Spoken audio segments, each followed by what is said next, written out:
Hey everybody, welcome to the Augmented Reality Podcast, taking a critical look at the gaming news of the week. My name is Ashenity for the Triple S League, and I'm here as always with Cybsidian. Hello, hello. Local brain in a jar, Cybsidian. Unfortunately, we're not able to do the podcast live this week, but we're just putting this up at the normal time that we do go live, which is Tuesday afternoons, 12 p.m. Pacific time, and 3 p.m. Eastern time. Unfortunately, due to circumstances beyond our control, we are unable to do the podcast live this week. But for those of you who are regular listeners, and anyone else, even if this is your first time tuning in, we'd like you to join our Discord community. We have just recently sort of launched it officially. I mean, it's been in the background for a while, but anyway, we just want a community where the people who enjoy our content can get together and discuss stuff, talk about stuff with us. We'll be posting announcements and things there. There's places where you can find other people to game with and that kind of thing. So we're hoping to build more of a community around the content that we're building here. So the link will be in the description below, and we hope you check it out. All right, so this week we're looking at some updates to some stuff we've talked about previously, a little bit about a little bit of new news for Cyberpunk 2077, and some other movie and TV stuff. The Solo trailer, Han Solo teaser trailer for the Han Solo movie just came out this past week. So what did you think of that, Cyb? I was not expecting a heist movie, that's for sure. I kind of sat back and went, that's an interesting choice. I mean, I kind of see where they're coming from and where they're going. Just didn't really expect that direction. It's an interesting direction for sure. I was expecting something a little more roguish. It's Han definitely Solo's not. always been a rugged individualist. It's in his freaking name, Han Solo, and knowing George Lucas, there's no way that was an accident. So, yeah. No. There's whole books written on the fact that all of George Lucas's original names and characters and references were all very, very plain. I mean, Darth Vader is father in Dutch, so it's like I mean, except that one might be a myth because not that means father in Dutch, but it might be a coincidence because he didn't know, like, when they wrote the original Star Wars movie, Episode 4, like, he had not yet conceived of the idea that Darth Vader is Luke's father. So, like, when he named him Darth Vader, apparently, or that. At any rate, which makes it really awkward when she smooches him at the beginning of Empire. But anyway. Yeah, well, overall, it's like sitting at it and looking at it from this direction, it's definitely not a space opera anymore. Like, Rogue One, you could have said space opera, but more and more, they're moving away from that as a general direction, and they're moving into action scenes. I mean, there's a bloody car chase in the trailer for Han Solo. So I'm really kind of sitting back here going, I'm not making any like guesstimations because I think guesstimating on something is not a good idea. But basically I'm sitting here looking at it going, did they are they going in the right direction? And I don't feel that they went in a good direction in the last movie, so I guess we shall see. I guess we shall see. To be honest, I was underwhelmed, and I'm not sure if it's entirely because it looks like a very cookie cutter Hollywood plot. Like it looks like it's just going to be formulaic as any other. Yeah, no. Any other summer blockbuster. And that's what really changed. Like when Lucas made the first 3 movies, he really changed the way that movies were made. He didn't have, he didn't have the credits in the place that he was supposed to. And he never got entered into any of the academies because of that choice. In the original 3 movies, when he made those, he didn't stick to certain rules that the academies wanted him to abide by. And because he didn't do that, he was never allowed to, be up for nominations until he did the reboot 3 series, and then these ones, of course, are, because now the rules have changed a little bit, and they're more, Hollywood's now like, oh, now it's one of us because it's Disney, right? So one of us. So that kind of mentality, I don't know if it's helpful, but I guess, we sit back, we watch, and we wait and see where we kind of go from here. As to the feel of it, I really think this one's gonna not do as good as they think or hope it's gonna do, and this will follow up on now 2 kind of somewhat poorly received movies. Like the last one made a lot of money, but didn't make as much money as they thought it was going to make long term, and that's a kind of a big deal. It still made them lots of money, and they're still printing money left and right, and they're still printing money with the toys and with all the other things that are associated with it and all the other marketing. They're going to be making money off of this stuff for a very long time, even if they dumb it down to basically like Toy Story, the Space Odyssey. It's going to be one after the other, and it's going to follow this very formulaic plot that's not really ever going to change, and it's just going to kind of be kind of the same thing, the same old. I shouldn't harp on Toy Story too much, because first of all, that didn't originally belong to Disney, and also the fact that they made some hard decisions, and they cut Bo Peep from the last movie, and now Bo Peep is going to be the central focus of this next movie that they're doing. Supposedly, I haven't really looked into it, but it sounds like if that's the case, then I mean, they're maneuvering and evolving in a very interesting capacity, and I think that's really cool, and I think that's brilliant. And that's definitely something. They did a fantastic job with the Toy Story saga, for sure. Yeah. But what I meant about the Disney kind of carbon copy, bulk entertainment. You know what I meant by that, though, right? I think so. I mean, they do have their ways of innovating and coming up with original stories and original concepts and things like that. But then again, they're also not immune to the temptation to just crank out a sort of a meh, just crank out a formulaic movie to print some money with, like the second 2 Cars movies, for example. But, I mean, one of the interesting things is that Pixar has largely, and especially before they were owned by Disney, they largely retained creative control over their own IPs. And their philosophy always was, we're not going to make a sequel to any of these things until, unless we come up with a really good story that really suits the characters and the world. We're not just going to make a sequel to use as a cash grab. And then they pulled that off with Toy Story 2, with Toy Story 3.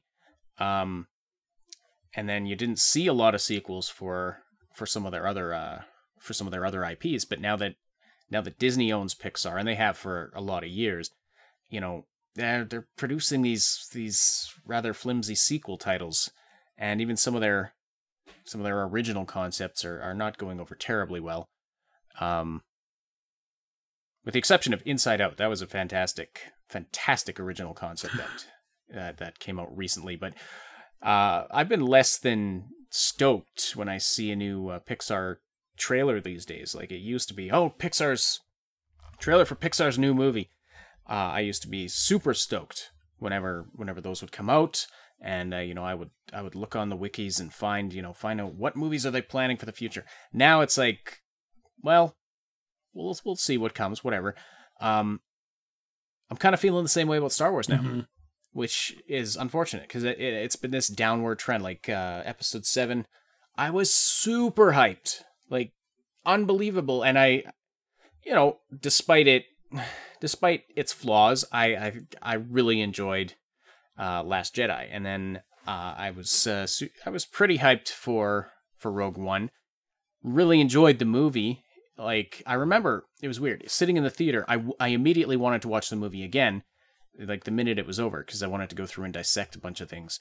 But I never did sit down and watch it again, which is really interesting. Like, I can't figure that one out. Well, and that's why they're doing less in replay value. That's why the replay value of the movies, and especially this last one, tanked really fast. Absolutely, because it was, again, I said this on the previous podcast where we discussed this. I felt like I was watching two different movies that were cut together. And now it's like, okay, the Solo movie, I'm interested to see where they go there. I'm kind of like, I'm not super I have hyped for heard the it, exact same thing about this Han Solo movie as that is from what I'm hearing, people are saying this is like two different things cut together and it doesn't bleed well. Now that's like the early viewers, and we know that there were like the I don't know what you call it, the testers or whatever they get in, and the test audiences. So and I mean they did go back and reshoot several bits of that now, and they also had then they also had some other issues and some other issues and some other issues, and for a while we didn't even know if they were going to be, we had no idea if that was going to be the even come out, basically, from what at sometimes some of the rumors and some of the stories coming out. So it's interesting. I do want to make a quick joke about the Inside Out movie. Nothing like normalizing the voices in your child's brain than letting them watch that movie. Especially the one that's always angry and always wants to burn things down. Nothing quite like normalizing that kind of reaction in your kids by doing that. Anyways, I'm half-heartedly joking. The movie was great, but yeah, we'll see with that. We there was a Pixar exhibit at a local science center here, so took the kids to see that, and I remember reading way back when they made the first Toy Story, it would take some of the frames in that movie literally took days to render. Oh yeah, right. And we're talking about early to mid 90s computers. You get that. Well, when they made Inside Out, some of the frames in that movie literally took days to render because of all of the crazy stuff that they, like the characters with the sparkly particle hair and inside the head, like each one of those globe things is an individual light source, and that all interacts, and wow, like just mind-blowing.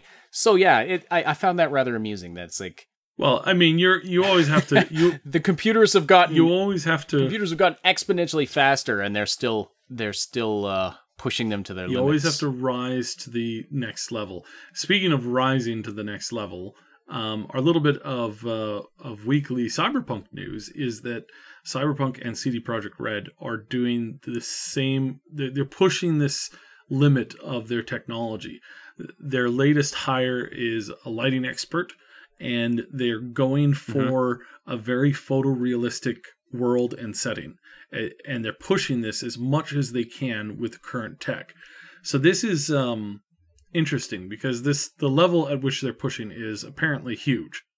And the amount of graphical fidelity that they're trying to get out of their current engine is really pushing it to the limits. How this will affect the baseline tech, I don't know, and I honestly don't know if this is going to be a really good thing or if this is a bad thing. But I guess we will. I guess we will see. I think it's fine as long as they are also, as long as they have a tiered graphics setting for those with lower end machines, because otherwise they're just cutting off a huge chunk of their fan base. I mean, no, you don't want to have to go out and get the latest graphics cards, especially right now, when graphics cards are so expensive and hard to come by, thanks to the whole Bitcoin and cryptocurrency mining stuff, with people buying up these graphics cards to make these Bitcoin mines and things like that. The graphics cards have gone up in price due to that. But I think as long as there's an option to scale it down, like have a medium or low graphics settings for people with lower end machines, I think that'll do fine. And I don't see why especially. And we talked last week about will it be on the new consoles, or will it be on the current gen consoles? And so I imagine it'll be tiered somewhat. Yeah, it's definitely going to be. They're definitely going to have that ability to, because it like you can downscale graphics quite significantly usually. Now, if they're going for like a 4K base layer, then you might run into some issues there. But we'll see. I suspect that they're not going to try and make it like too advanced that nobody can play the darn thing, because that would just be. Well, yeah. If everybody who wants to buy the game has to go buy a new graphics card and a new monitor to just run the game, I mean, that's just bad business decision, and I can't see them going that way. Being the customer oriented type of company that they are, I can't see them going that way. Yeah, that's true. Like that would just piss off a good chunk of their fan base. So now, also in other news, which I find very fascinating, I just want to throw this tidbit in here. So I hopped in Overwatch for the first time in months, and I was met. Everything was the same as it has always been. This time I hopped into a just a quick bot game to refresh my like the changes to the characters and whatnot, and we were met with an army of little dwarf guys running out and flooding the streets. Like normally it's a 5v5, and in this case I just probably like 100 of them just running around. Yeah. Huh. So they had to apparently Overwatch, Fortnite. Apparently it was a glitch that spawns unlimited bots into a single game. So or it was the Warcraft running of the gnomes, but it accidentally got loose and went cross-platform. This was trending on a couple places today, so it was kind of funny. Yeah. So I'm actually just pulling that off of there. So anyways, yeah, hilarious glitch that I'm sure many players are going to enjoy having fun with. And honestly, maybe a new game mode. Blizzard? Maybe new game mode?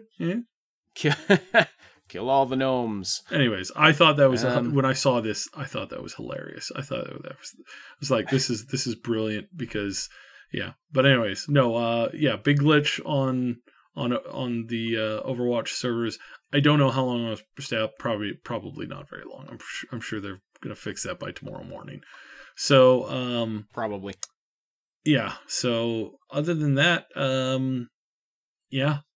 You said there were some updates to some other stories. So the whole Valve thing being bought by Microsoft, that is for sure a no. That is for sure a hard no. As we suspected. Yeah. It kind of any further word on the Microsoft possibly buying EA though? That one I also kind of really doubt. You doubt it's going to go through? Well, I kind of I don't know. I'm up in the air on that one. They are clearly interested in it, but as far as how well that's moving ahead, I don't know. I think probably they might try and buy the PUBG company instead, because Valve's well, I mean there's some thoughts to kind of follow here. So EA's stocks went through the roof a couple days ago, probably on the heel of these rumors that Microsoft was thinking about buying them. It would be very interesting if we find out that Microsoft never had that as an idea, and that it was just EA doing some like spreading some rumors around that they were going to be potentially bought out by Microsoft. If that's the case, that would have driven people to buy this stock, because then that means they're going to get a good return out of it. If that turns out, I mean, I'm pretty sure that's kind of illegal, but caution to the people who buy the stocks then, I guess. But yeah, that's really interesting, and I don't know. We'll keep our eye on it, but I'm kind of thinking they're going to that Microsoft will try and go for like PUBG and or a couple other smaller ones, because that would make more logistical sense to buy a bunch of like smaller studios, and then kind of create your own bigger wing. Now they kind of suck at managing studios, but if they get the right person into the job, then it can probably be much more beneficial. So I don't know, we'll see. But for sure, the whole Valve thing, not going to happen. Yeah, as we suspected, Valve's doing fine. So, we also mentioned last week we mentioned Altered Carbon, and we were even talking about having a watch party for the premiere episode, and we had actually set that up, and then somehow nobody found out about it, and so it was kind of an empty party. But we're getting those kinks worked out of the system. But anyway, that's another reason we want you to join our Discord channel, so we can do things like that, set them up, and so we can notify people when we're having community events, that kind of thing. Discord is just a great tool overall, by the way. Yeah, it's got the best screen sharing feature I've ever seen. Like there's almost no latency in it. Like, I was watching Jamie play Fallout 4, and it was like I was watching it in real time. I mean, the resolution was lower. That's about it. So it's kind of crazy. But yeah, Discord's a really good tool. But yeah, so anyway, Altered Carbon. I've only had time to watch the first 2 episodes, but I'm loving it so far. I love the cyberpunk feel of it. Weak. I like the slow build and the weak. I said weak sauce. Only the first 2 episodes. I powered through that whole thing in like all in one sitting, basically. I got stuff to do, man. Give me a break. So the premise is really interesting. The premise is a little bit sort of, I guess, similar to some other movies that have been out in the past. It gave me a real sense like I was watching Surrogates again. But it's a little bit different in that you're basically, your consciousness is loaded onto essentially a mini disc and then is plugged into various they call them sleeves or bodies. And and so it was really interesting. So there was a lot of things that they've covered, and we won't do spoilers. No spoilers here other than the general premises of the shows. I found it really interesting that that there were a couple of tropes in it that I found really interesting. So I want to talk about those in a little bit. But the one of the things that I was surprised by is that it was not, like, when I first saw the trailers to this, it was like, gritty detectives trying to find, who murdered this, rich fat cat. That was the trailers. And so I was expecting like good old fashioned, like, detective show, like hard mystery, a big whodunit, and then, really good payoff in the whole, like, maybe even the whole, like, Sherlock thing where he gathers everybody into the room and is like, and you were tempted to kill this man because, you were sleeping with his cousin's wife, and, all this other stuff. It was not a detective show. Yeah, it's not a typical detective show. It is. They spend most of the time going over other stuff, and like I said, no spoilers, but they spend most of the time running around between a whole bunch of other plot points, and it really is more of an action movie with a little bit of a touch of like crime drama kind of stuff, a little bit. Well, it's interesting because it kind of breaks genres quite a bit. I mean, first of all, it's very cyberpunk. It's so like I don't know. I love the aspect of it. They spent a long time, exposing you to the world and building it up. It's obviously very cyberpunk inspired, and it's based on a novel, and so probably that was probably an inspiration for the book. But I don't know. I felt like I was playing Deus Ex. Watching that show. It was really good. I really liked that.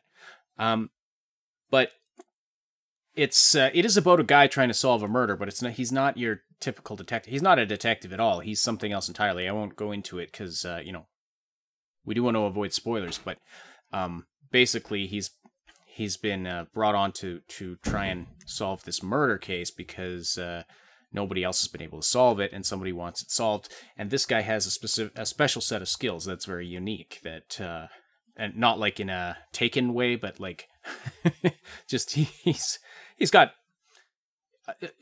special abilities. Let's say passive abilities that let him anyway. So the person who hires him figures this will help him solve the crime. But oh man, there's parts of it I wish I could, because there's parts of it I just love so much. That just the whole hotel thing. Oh man, so good. But anyway, fair warning, it's got a crap ton of nudity in it, so don't be watching it with your kids around. On both sides too. It's very violent too. There's yeah, they actually have dude nudity, which is there's some dongs. There's some dongs in it. Yeah, so anyway, so it's like Game of Thrones level, I guess. And there's tons and tons and tons of just this massive amount of really interesting interesting little things that you don't catch right away. I had to review one episode before I realized that that like a little section of this one episode where I realized that they were playing baby metal as part of the background music, and I was like, haha, baby metal, that's great. That's hilarious. And then in the one guy's room, I spotted it pretty quickly, he's this he's this big collector, and he's got Sputnik, the original satellite. He's got Sputnik. Oh, he actually has the Sputnik satellite in his in one of his rooms. So tons of like little nuances there for sci-fi, and some sci-fi tropes, which is really cool. I found it pretty fascinating. Mm-hmm. It's a very we'll well done definitely show. do like a spoiler version of this, because there's a lot of there's lots of issues with it overall that I'd like to go over. There's a lot we can talk about, and a lot we can talk about in the context of what Cyberpunk 2077 might be. So yeah. All right, I think that's about all that we have for today. So let us know your thoughts on all this stuff we've talked about, and we look forward to seeing you next week. Again, Tuesday afternoon, noon Pacific time, 3 Eastern time, for and that's PM, by the way, just in case that wasn't clear, for our live Augmented Reality broadcast, which is what we usually do right on the Triple S League channel, and we really enjoy interacting with all of you in chat. So sorry we couldn't do it this week. That's unfortunate. Drop in our Discord server, though. We pretty much hang out in there all the time that we're online, and so it would be good to talk to some of you.